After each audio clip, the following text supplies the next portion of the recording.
gente! Tudo bem com vocês? Bom, no vídeo de hoje eu trago uma proposta diferente. Eu vou estar resolvendo questões que caíram no Enem 2018 de história, tá? Eu separei 3 questões aqui para estar resolvendo, tá? E a primeira questão que eu separei é sobre o João Goulart, né? Um discurso que ele fez. Vamos lá então para a questão.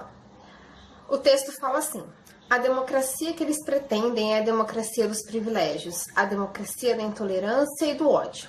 A democracia que eles querem é para liquidar com a Petrobras. É a democracia dos monopólios nacionais e internacionais. A democracia que pudesse lutar contra o povo. Ainda ontem eu afirmava que a democracia jamais poderia ser ameaçada pelo povo. Quando o povo livremente vem para as praças que são do povo, para as ruas que são do povo. Vamos para a pergunta então. Em um momento de radicalização política, a retórica no discurso do presidente João Goulart, proferido no comício da Central do Brasil, buscava justificar a necessidade de: alternativa A, conter a abertura econômica para conseguir a adesão das elites. Não, né, gente? Quando ele fez esse discurso, percebam que ele fala muito de democracia e de direitos. Por quê? Ele fez esse discurso em 1964. Então, em 1964, a gente estava vivendo a época da ditadura militar aqui no Brasil. E quando o enunciado fala em um momento de radicalização política, ou seja, estava tudo muito radical na política, na economia, né? O povo já não queria mais aquilo. E quando ele fala isso no discurso, as praças que são do povo, para as ruas que são do povo, ou seja, ele está falando de quê? De manifestação, do povo ir para as ruas, do povo lutar pelos seus direitos. Por isso que ele enfatiza tanto a democracia no discurso que ele faz, tá? Então, exatamente por isso, porque naquele momento estava vivendo um momento de muita radicalização, de muito não, né, proibindo tudo pelos militares, pelo regime, pela ditadura militar que estava acontecendo aqui no país. Então não é a alternativa A, tá? Não tem nada sobre economia, não fala sobre economia, fala sobre democracia, sobre direitos do povo. Alternativa B, impedir a ingerência externa para garantir a conservação de direitos.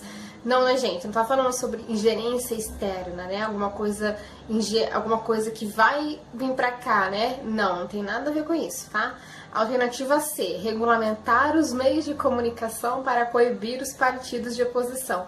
Também não é, né, gente? A gente estava no meio dos militares, né? Então, na ditadura militar, os meios de comunicação estavam totalmente nas mãos dos militares, né? Eles autorizavam o que ia ser publicado, o que não ia ser publicado. Então, né, não tinha nenhuma chance da oposição aí entrar nos meios de comunicação para fazer algum tipo de campanha, para fazer aí a mentalidade do povo, né? Então, não é.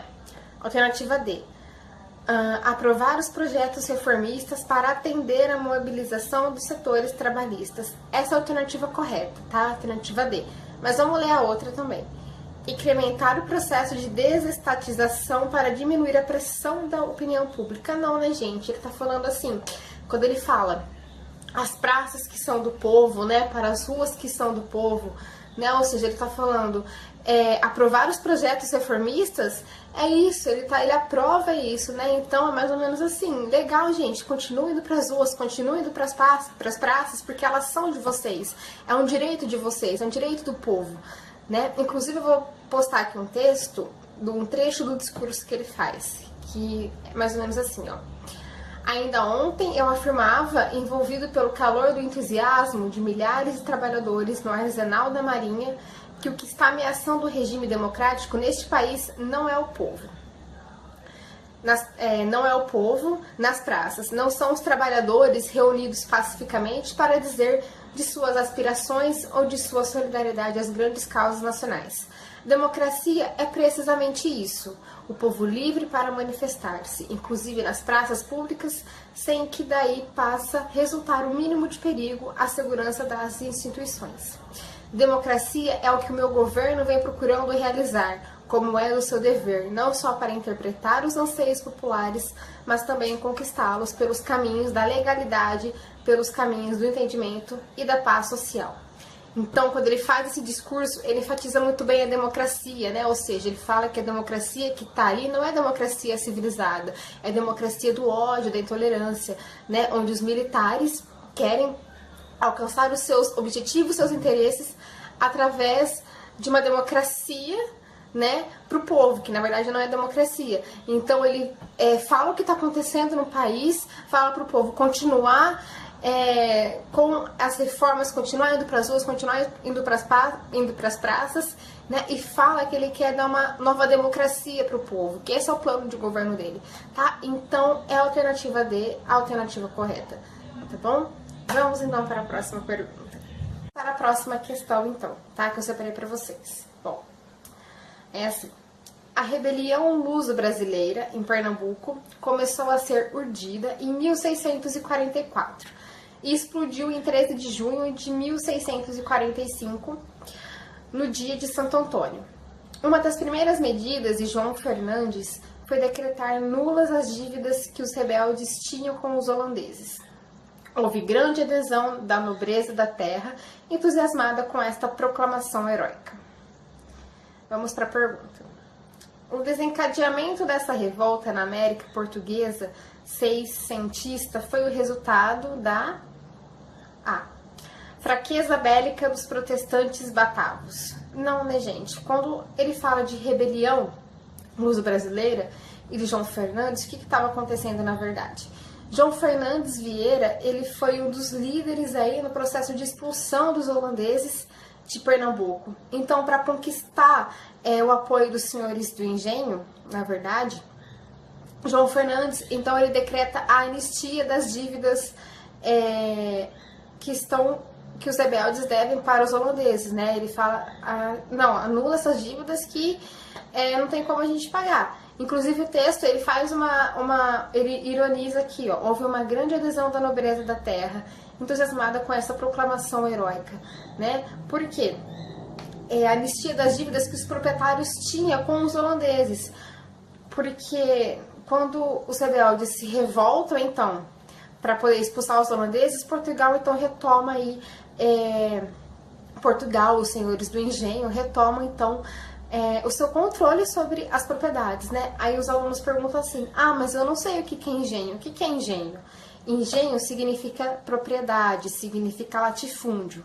E senhores, não que a pessoa, né, o homem, o senhor, seja o dono da terra, mas ele mora naquela propriedade. Então, senhores do engenho, ele cuida daquela propriedade, né? Por isso que teve aí toda essa rebeldia, né, essa rebelião, tá?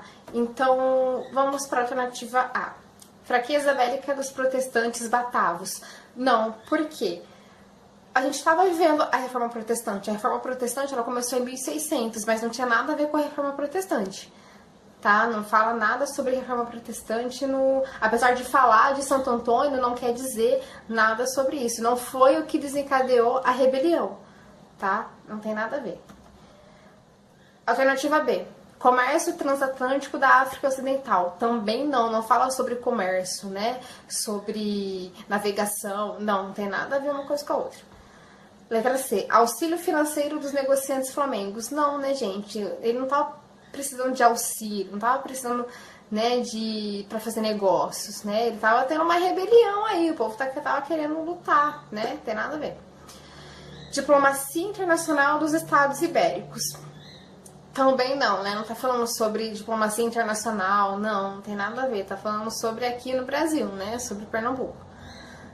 E alternativa E, interesse econômico dos senhores em engenho. Essa é a alternativa correta, alternativa E. Justamente porque os senhores engenhos tinham interesse econômico, né, nas terras, no latifúndio. Então, se os holandeses invadissem, acabaria com os interesses deles, tá? Vamos para a próxima alternativa, então. A próxima questão que eu separei é uma questão que fala sobre uma poetisa, tá? Eu vou ler para vocês. A poetisa Emília Freitas subiu a um palanque nervosa, pedindo desculpas por não possuir títulos nem conhecimentos, mas orgulhosa ofereceu a sua pena que, sem ser hábil, em compensação, guiada pelo poder da vontade. Maria Tomásia pronunciava orações que levantavam os ouvintes. A escritora Francisca Clotilde arrebatava declamando seus poemas. Aquelas angélicas senhoras, heroínas da caridade, levantavam dinheiro para comprar liberdades e usavam de seu entusiasmo a fim de convencer os donos de escravos a fazerem alforrias gratuitamente. Vamos para a alternativa. A pergunta, desculpa. As práticas culturais narradas remetem historicamente ao movimento. Letra A. Feminista? Não tá falando nada sobre feminismo. Apesar da gente estar nessa onda de feminismo, né, das mulheres querer ter os seus direitos iguais aos homens, né? E não tem nada a ver com feminismo, tá? Por mais que seja uma mulher discursando, uma mulher que escreveu um poema falando sobre as mulheres daquela época que estavam vivendo, né? Na época da escravidão, quando fala de alforria e dinheiro para comprar liberdade dos seus donos de escravos, não tem nada a ver com feminismo, tá, gente? Alternativa B, sufragista também não tem nada a ver com o movimento sufragista, tá? Sufragista e feminista são coisas diferentes, tá? Não tem nada a ver. Vamos lá. Socialista também não, tá? Não tá falando sobre socialismo, né? Sobre socialista, sobre social, sobre a comunidade, tá? Republicano também não, tá falando sobre a república, né? Sobre o país, sobre... Não, tem nada a ver. Abolicionista, sim, essa é a alternativa correta, tá? O que eu vi que muita gente ficou em dúvida é entre a alternativa E, abolicionista, porque falava de escravos, falava de alforria, de liberdade, mas também do feminista e do sufragista, né? Sufragista tem os mesmos direitos, tem as mesmas intenções, que é o direito das mulheres, né, iguais aos homens, mas tem algumas divergências, tá? Não é igual aos movimentos, tá bom? E também não é feminista, tá? Porque não está falando de feminismo, não está falando de igualdade de direitos entre homens e mulheres, né? De deveres entre homens e mulheres. Não tem nada a ver isso, tá? Então, essa é a alternativa correta, a letra E. Tá? Justamente porque as mulheres que estão mencionadas no texto, elas participaram do movimento abolicionista na época, né? Então, assim, quando ela fala, né, comprar liberdades e usavam de seu entusiasmo a fim de convencer os donos de escravos a fazerem alforrias gratuitamente, né? Ou seja, elas mesmas levantavam dinheiro, elas conseguiam dinheiro, né, para comprar liberdades dela. Ó, senhor, quero ser livre, eu quero sair, né? O senhor não quer me deixar embora, eu tenho aqui todo o meu dinheiro, eu juntei. Então, assim, não tem nada a ver com feminismo, não tem nada a ver com sufragismo, entendeu? Elas estavam querendo ganhar a liberdade delas, né? Então, é a alternativa correta, a letra E, abolicionista, tá bom? Eu espero que vocês tenham gostado, eu espero que tenha ficado claro, né? E eu vou tentar trazer mais questões para serem resolvidas, porque a maioria das questões são assim, de interpretação e leitura, tá? Ler muito atentamente, ler com atenção, com calma, tá bom? E é isso, tá? Se inscreva no canal, curte se você gosta de vídeos de educação, de história, tá? E é isso, tá? Um forte abraço e até o próximo vídeo.